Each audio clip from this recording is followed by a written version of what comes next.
Hey everybody, it's Jason from the Texas Gun Vault, and once again it is Sunday. Actually, if you're watching this on the premiere, it's Monday. I am filming this on the Sunday like I normally do. I'm just not going to have time to edit it because it's the 4th of July weekend. But whether you're watching on Sunday or Monday or another day of the week in the future, it's the Texas Gun Vault Poll Question of the Week, a weekly vlog that I put out where I ask you as my viewers and subscribers about something that deals with guns, gun culture, history, politics, news, or something fun like EDC that I want to get your thoughts and opinions on. And this week's question is one that I had been looking forward to asking for a very long time because, as you know, we just got the huge Second Amendment victory out of the Supreme Court when it came to the New York Pistol and Rifle Association case, which overturned the concealed carry laws in New York. But we know this is just the beginning of a new battle because the anti-gunners, as I always say, are never going to sleep. So I was wondering, what do you guys think the future holds now that we have won this victory? So with all that said, let's dive right into this week's question. This past week, we saw the biggest Second Amendment ruling in our lifetime. The ramifications of Justice Thomas's opinion in New York State Rifle and Pistol Association v. Bruen may have far-reaching effects beyond just the concealed carry case in New York. Do you believe that in the next few years we will start to see the dismantling of the egregious gun control laws around the country? If so, what impact will it have? Will it be minor, major, or something in between? So I think we can all agree that with a clear reading of Justice Thomas's opinion in this case, that this should be a major victory, that a lot of these laws are about to fall. But you know, we had a very big victory about 10 to 15 years ago with the Heller versus DC case, and Justice Scalia at the time was very adamant and very to the point about what is an infringement upon the Second Amendment. And of course, politicians and lower courts tried to play word games. They're always looking for a way to be the smartest ones in the room and taking a little sentence here or there out of context and then using that to infringe upon rights. Many assault weapons bans and magazine capacity limit bans have been put into effect and held up in lower courts because of something called intermediate scrutiny. The courts fully admitted, yes, this is a violation of the Second Amendment, but because the state wants to help public safety, we're going to go ahead and allow it. And I think Justice Thomas smacked all of that down when he said you have to get rid of the two-tiered system when it comes to tests of the violations of the Second Amendment. Now, as I said, a clear reading of this goes, well, all of these are going to fall. There's going to be lawsuits everywhere. But as I've already told you, anti-gunners never sleep. They never stop. There are politicians now that are getting braver and braver. In fact, a week after this ruling, as I'm filming this, New York just passed a new concealed carry law. They admitted they have to allow people to have these licenses, but they're going to make the costs and the restrictions so prohibitive that most people aren't going to want to do it. In fact, they're going to add all these places as sensitive locations where you can't carry. Therefore, you take a huge risk carrying a concealed weapon because these sensitive places are all over the place and can constantly change depending on things like the number of people in attendance or what activity is happening. So for example, parades are now considered sensitive locations. Well, what if you have no idea that there's a parade going down the street in New York City and they have a parade and now you have a concealed carry weapon there and you get caught? Well, now you're in a lot of trouble. So these little zones are constantly roving. They also want to see all of your social media history, which in my opinion is an invasion of both the First Amendment and your privacy. After all, it doesn't matter what your personal political opinions are. They can be abhorrent. As long as you are not violent and have not committed any crimes, I might disagree with you. Well, you have the right to say those things, and that should not negatively impact your rights. You can be a terrible racist. You can be a bigot, and you still have the right to vote, as long as you have not broken any laws. You have the right to feel the way that you want to feel. But if you don't hurt anybody else, Well, that is your First Amendment. I don't have to like you. I don't have to agree with you. But your rights should not be infringed just because you have a political opinion. Now, New York State is saying we want access to all of your social media, which I don't think is right. What do you got to do? Turn over all of the passwords and have people investigate your life? Well, I don't like the sound of that, and I'm sure there's going to be lawsuits about that. But you see, they're trying to get around the wording of the opinion. They're like, well, now you can get your license. We can't deny it to you based on just need or because you have some type of threat. Well, now we're going to go through your social media accounts. We're going to charge you obscene amounts of money and all these classes to get your license. And so most people aren't going to go through the process. They're going to think it's financially prohibitive, and they're not going to want the invasion of their privacy. So very few people are going to do it, which of course goes against the spirit of the opinion. But because we know anti-gunners are like that, I wanted to get your thoughts. What's really going to happen? Well, let's find out with this week's results. With only 879 votes this week, we have major victories, assault weapons bans, and even the NFA could go, 20%. Minor win, this ruling will be ignored and only affects CCW laws, 32%. Something in between, some laws will go, but many will stay, 47%. And something else, explained in the comments, 1%. You know, the results of this poll actually surprised me. I thought the majority of people would say it's going to be major victories. After all, this ruling is unprecedented. It is unambiguous when it comes to the clear victory of this opinion. But you guys know that I'm actually a pessimist when it comes to the future of the Second Amendment and our rights, because the anti-gunners fight like hell. And the pro-gun side only comes out to support the pro-gun side, well, when something's about to pass Congress. A lot of people, when things are fine, they don't follow the news. They don't support lawyers and organizations that are out there fighting for the Second Amendment. They go to sleep. The anti-gunners don't go to sleep. And I just look at it as overtime, because the anti-gunners put in more effort and more money. They're going to win in the long run, even if we have major victories like this. But that's always been my personal opinion. I have no statistical evidence to back that up. It's just what I feel and what I believe looking at history. But I know a lot of people don't feel the same way that I do. They look at history and the future sometimes with rose-colored glasses. And I kind of thought that was what was going to win this week. But let's go through each one of these and I'll talk about them and give you guys my opinions. Major victories, assault weapons bans, and even the NFA could go. And I can tell you, after reading this opinion, I definitely think that's a possibility. Justice Thomas clarified the whole dangerous and unusual by saying you can't ban bearable arms. Well, you can bear a submachine gun, you can bear a silencer, or a short-barreled shotgun, or a short-barreled rifle, or an AR-15. And so while I know a lot of these lawsuits are going through the lower courts, they're going to have to adhere to this. And I'm really curious what these legal minds in these lower courts are going to try to do. They're going to say, well, you know, an AR-15 has to weigh a certain weight, and maybe that's not bearable by a very small person. Therefore, it's not a bearable arm and not protected. They're going to come up with some type of word game to try to get around it. And of course, these battles are going to take forever to go from the district to the appellate, and probably even have to have a review of the Supreme Court.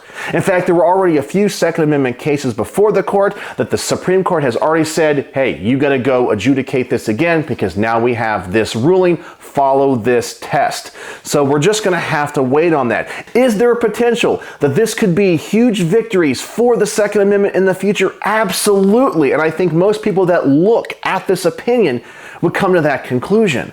But as I said, don't think that anti-gun politicians and these activist judges at the lower courts aren't going to defy the Supreme Court. Because after all, what can the Supreme Court do? They take years to hear these cases. So they'll defy the Supreme Court and essentially say, well, now enforce it. Well, we have to follow what the Supreme Court says and just kind of take their word. They have no enforcement mechanism. They can't force the lower courts to actually follow their rulings. They're supposed to, and eventually those cases can work up to the Supreme Court where they can slap them down again, but there really is no enforcement mechanism. So I'm really curious what these activist judges are going to do, because there are a lot out there that are going to try to come up with some way to infringe upon our rights, even with a clear reading of this ruling. So while I personally don't think this is going to be major victories, we might, but I understand why many people would think that. Then we have minor win. This ruling would be ignored and only affects CCW laws. Now, the pessimist in me would have voted for this because I see a clear reading of this opinion, as I've said many times in this video. And New York, New Jersey, Hawaii, and California already admit, well, we lost this one. But they're going to come back with these new laws that are going to be so egregious and so controlling that people aren't going to get their CCW licenses anyway. And that means it's going to start up a whole nother round of lawsuits that are going to take years to go through the courts. But at least these states now are admitting we got to go to shall issue. So there's going to be some mechanism in place for people to exercise those rights. Now, all the anti-gun states are still going to fight like hell. And now we have to go back to the drawing board when it comes to a lot of the lawsuits that are going to go against this assault weapons ban and the magazine capacity stuff and the red flag laws, because they've already been adjudicated to a certain level and they've been found constitutional on this old scale. Now the Supreme Court says you got to go back and adjudicate those using the one-step process, which is history and context. So now we got to do it all over again. And so it's just going to take years to go through the system. But who knows? We may win. But in general, I think especially for the next few years, unfortunately, I think it's only going to have a minor impact. Then we have something in between. Some laws will go, but many will stay. I actually can see why a lot of people would have voted for this and why it got the majority, because personally, I do think a lot of new laws that will be passed will be overturned on this. But ones that have been around for a while, like the California assault weapons ban that's been around for 30, 35 years, will be harder to fight because it's going to have more legal precedence. But new states that are trying to enact these laws, I'm sure they're going to get struck down pretty darn quick. So maybe a state like Delaware that just passed one of these bans might get struck down before California. And of course, those are in different circuits. So we just have to see what happens. I definitely think there will be some victories. I just don't think we're going to see things like the NFA go away. As much as I would love that. You guys know I'm a huge NFA collector. I love silencers. I love short-barreled rifles especially. And I would love to see the NFA go away. But unfortunately, I still think that's going to be some time away. And I think the real way that we have to battle that is in Congress.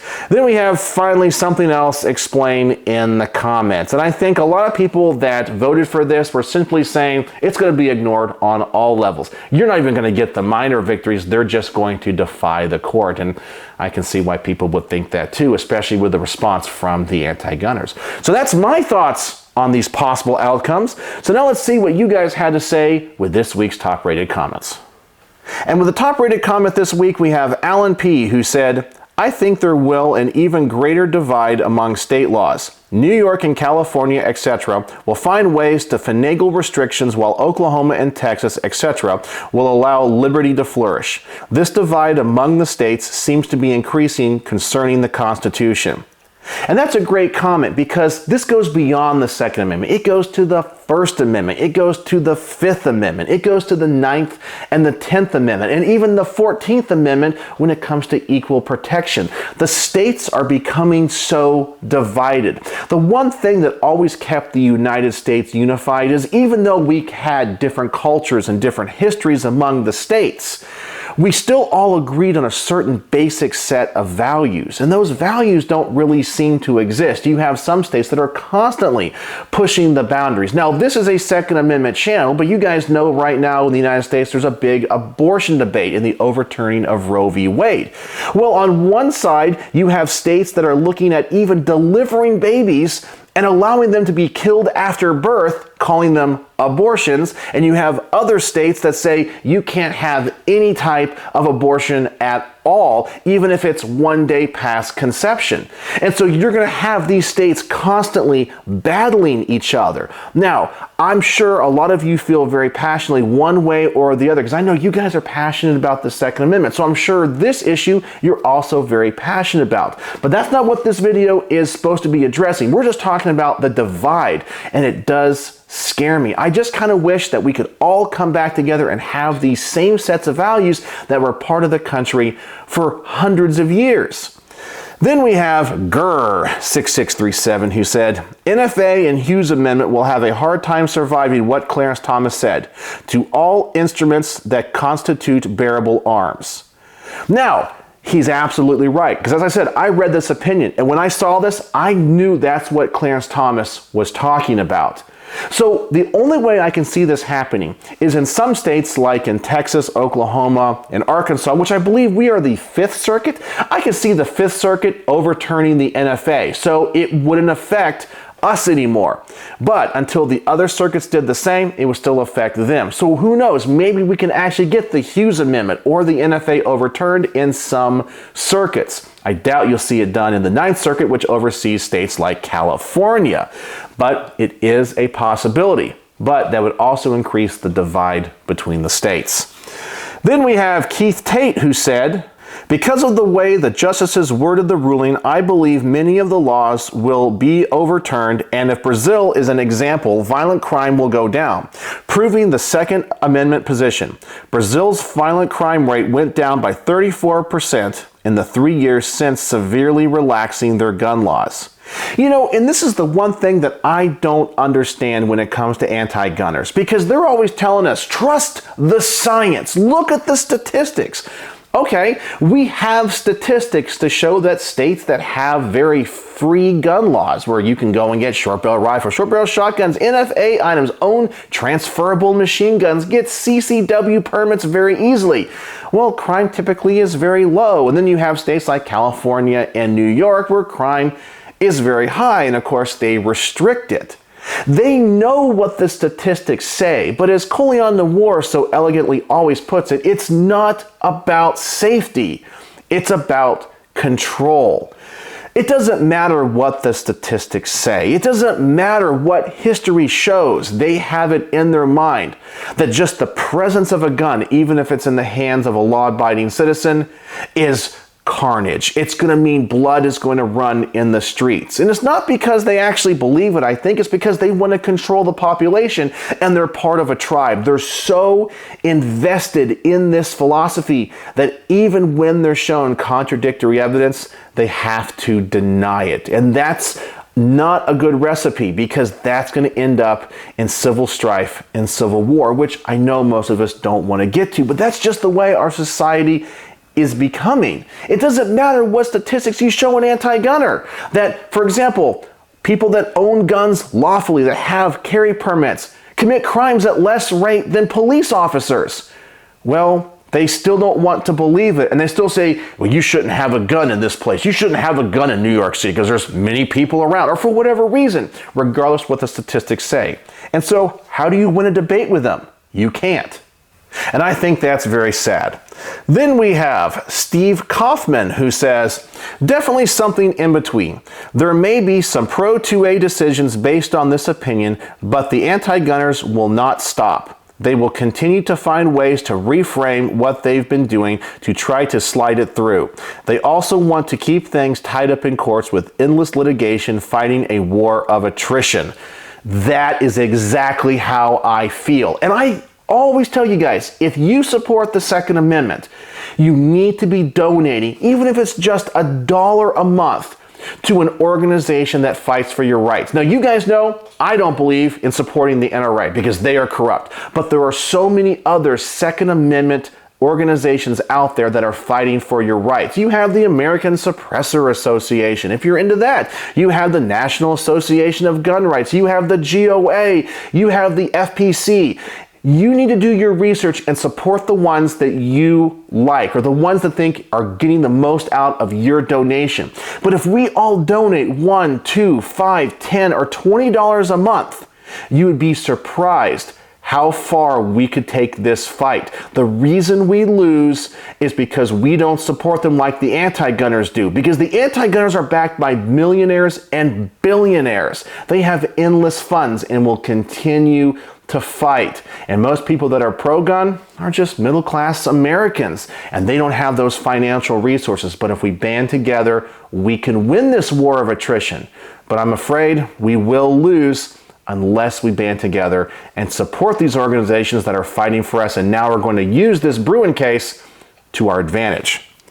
Then we have Brian Edgett, who says, the lower courts have been told by what standards must be used. This gives us more ability in the courts. The downside is that states that have been anti-2A are making moves for more laws, just like the federal government. Notice the way the ruling was twisted by that side. We will be in court more now. And once again, another comment saying we're going to have to still fight it in the courts. But as I said earlier, the Supreme Court really has no enforcement mechanism. They can tell the lower courts, you have to adjudicate it to these standards, and the lower courts can just flip them, the bird, and be like, we're not following that. We're going to say intermediate scrutiny still because of some wording. And then we have to fight this battle again. It will never end. And that's why I say we just have to support these Second Amendment groups. But obviously, more people are feeling like I am. And that makes me feel good that we all kind of see the writing on the wall. But because we can do that, we can still band together and fight this. And then finally, we have Stevo545 who says, seems to be many cases coming out of SCOTUS that could back my prediction for option 1. The EPA determination for 1 could put ATF in some mud. Plus, SCOTUS just released a comment advising lower courts that have ruled against the Second Amendment to reconsider them using the history and tradition scrutiny. Won't be overnight, but it should happen. Who would have thought we'd do so well under Brandon? Just shows we can't get lazy once we have a President DeSantis in 24. Well, that is why voting for the right person that is pro-Second Amendment is so important. Now, you guys know I'm actually very critical of Donald Trump because I don't think Donald Trump was a big supporter of the Second Amendment. I know he gave lip service, but look where he went every year, to the NRA convention and Wayne LaPierre. Man, every time I see pictures of him and Wayne LaPierre together, I get so mad because Wayne is so corrupt. And Donald Trump, who's not really a big gun guy, just goes, well, it's Wayne LaPierre, I need to follow what he says. And so when it came to things like the bump stock ban, which the NRA supported, well, Donald Trump opened the door for the ATF to ban them. He wasn't pro-Second Amendment. But luckily, because of this ruling, we can see the justices he appointed were. And so in that way, we should be thankful. But I think we dodged a bullet on that one. Yeah, pun intended. But I don't know if Trump really knew how they felt. Maybe he would have nominated somebody else. I don't know that. But we really do need to vote for somebody that is pro-Second Amendment. And I know that's really hard to find. But they are out there, and we have to support them and not have all this infighting. You know, I know that primary season is going to be coming around in a year or so, and you're going to see 4 or 5 probably very qualified people on the Republican side running for the nomination. And then inevitably, it all breaks down into a silly food fight. Everyone's just flinging mud at each other. It destroys each other. We get into this circular firing squad, and then whoever comes out victorious on the top is damaged because of what the other candidates did. It's just so sad. But it's also human nature because for some reason as humans, we all crave power. We're all corrupt. None of us are perfect. I know I'm not perfect. I've probably done and said things that have hurt people that I personally regret. But I think you have too. We've all done those things. So nobody is perfect. We just have to get to the point where we go, okay, so my guy lost. I'm not going to fling any mud at this other guy. We're going to band together and win. Will that happen? No, but I sure hope it can. Just like I hope the NFA and other egregious gun control laws will fall because of this case. But will they? That's yet to be seen. I don't think they will, but if they do, it's going to be quite a few years. But a lot of you guys are optimistic, and I sure hope that's the case. So there you go. That's what you guys think the future of the Second Amendment is now after the Bruen decision, which is a huge win for us, and I hope it truly is in the near term, because I want to see a lot of these gun control laws overturned. I want to win this battle, and I know that we can. So that's the Texas Gun Vault poll question of the week, one that I have been so excited to make. So if you want to participate in next week's poll, please go to the community tab of my YouTube channel. I will also put it in the description. Go over there, vote, comment, and like other people's comments so we can get the top rated comments of the week. So let me know what you think in the comment section below. Is the future of the Second Amendment bright? I sure hope it is. So as always, thanks for watching.